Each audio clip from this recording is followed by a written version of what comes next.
For most Americans, the flag is more than a piece of fabric. It's a symbol, a memory, a sacrifice. For 72-year-old Richard Bennett, it was all three. Richard had served 2 tours in the U.S. Army during the late 1970s and early 1980s. After retiring from a 30-year career as a high school history teacher, he moved to Willow Creek Estates, a quiet neighborhood just outside Nashville, Tennessee. He wasn't the kind of man who wanted attention. His days were simple.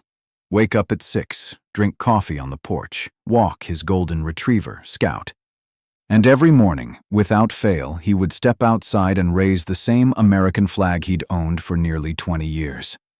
The flag had accompanied him through 3 homes, 2 states, and 1 lifetime of memories. To Richard, it wasn't decoration. It was a reminder of friends who never made it home. For nearly 4 years, nobody in Willow Creek had a problem with it. Then, Victoria Hensley became HOA president. Victoria was 48 years old and had only lived in the neighborhood for 8 months before campaigning for the position. Her platform was simple: restore community standards. Within weeks of taking office, residents began receiving violation notices over minor issues: trash cans left out overnight, garden decorations, basketball hoops. One homeowner received a warning because their mailbox was visually inconsistent with community aesthetics. Most people paid the fines. It was easier than fighting. Richard didn't pay much attention to any of it until one Tuesday morning. He had just returned from walking scout when he noticed an envelope taped to his front door. It read, "Notice of HOA violation." According to the letter, Richard's flagpole exceeded the community's approved height requirements by 14 inches. He smiled. That couldn't be right. The pole had been there since before he purchased the home.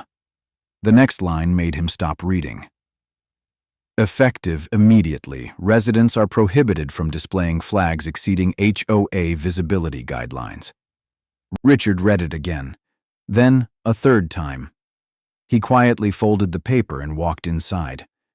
Later that afternoon, he attended the monthly HOA meeting carrying a folder containing his home's purchase documents. Victoria greeted him near the entrance. "Mr. Bennett, I assume you're here regarding the violation?" "I am," she smiled politely. "I'm afraid the board has already reviewed the matter." Richard nodded. "Interesting." He placed a copy of his purchase agreement on the table.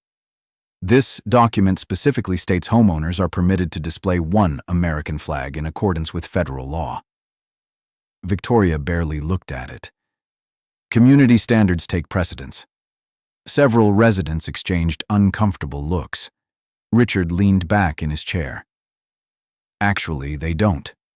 Victoria's expression hardened. "Then perhaps you should discuss that with your attorney." Richard simply thanked her and left. The following week, another notice arrived. This time, it included a $250 fine. By the end of the month, the amount had increased to $1,000. Neighbors began noticing something unusual. Every evening, Richard continued raising the flag. Every morning, another violation notice appeared. It became a routine. Flag up. Fine issued. Flag up. Another fine. Most residents assumed Richard would eventually give in. They didn't know Richard Bennett. Years earlier, Richard had spent an entire summer helping local veterans navigate disability claims after discovering how difficult the process had become. He wasn't stubborn. He was persistent. And there was a difference. Instead of removing the flag, Richard began documenting everything. Every notice, every conversation, every fine. One evening, his next-door neighbor, Sarah Collins, asked the question everyone had been thinking. "Why don't you just take it down?" Richard looked at the flag waving gently above his porch. "Because some things are worth standing up for." Word slowly spread through Willow Creek. Residents began leaving small notes of support in Richard's mailbox. A retired firefighter dropped off coffee one morning. A military family down the street thanked him for refusing to back down. Then, 3 weeks after receiving the first fine, Victoria made a mistake. During an HOA board meeting, she reportedly said, "If we make one exception, everyone will think the rules don't apply to them." Unfortunately for Victoria, someone recorded the meeting, and someone else uploaded the clip to a local community Facebook group. Within 48 hours, thousands of people had watched it. The comments were brutal. "She's fining a veteran over the American flag? This can't be legal. Someone needs to look into this HOA." Local news stations picked up the story by the end of the week. Reporters appeared outside Willow Creek Estates. Residents who had remained silent suddenly began sharing their own experiences. One family had been fined over chalk drawings on their driveway, another over wind chimes, a third over having too many flower pots. For the first time, Victoria found herself answering questions instead of asking them. Then came the biggest surprise of all. Richard wasn't fighting alone.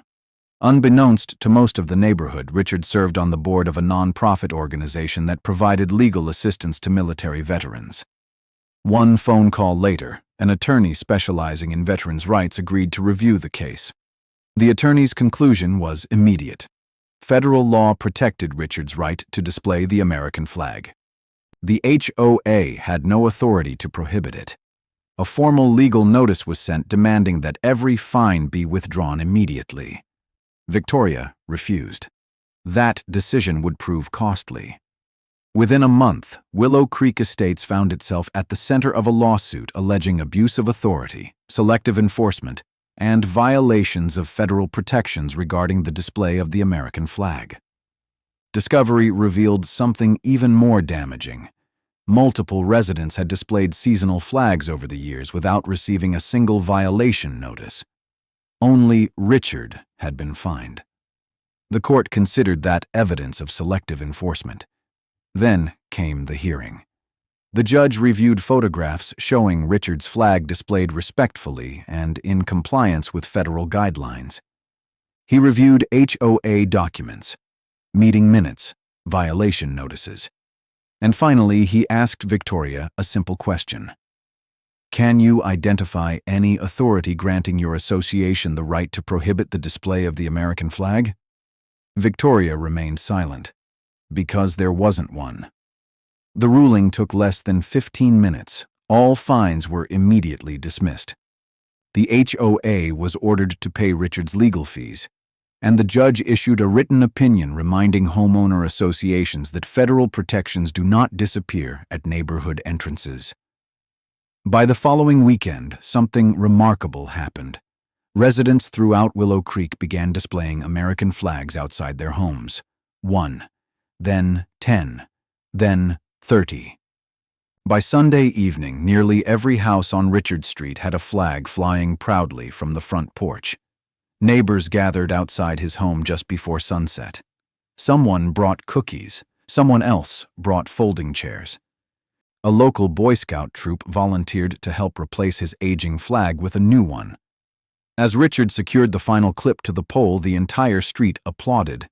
Standing near the back of the crowd was Victoria. For the first time in months, she said nothing. 3 days later, she resigned as HOA president. Richard still lives in Willow Creek Estates today. Every morning at 6, he walks Scout. Every morning at 6:30, he raises the flag. And every now and then, he'll notice a neighbor doing the same. Because sometimes standing up for what's right doesn't require a courtroom. Sometimes it starts with refusing to take down a flag.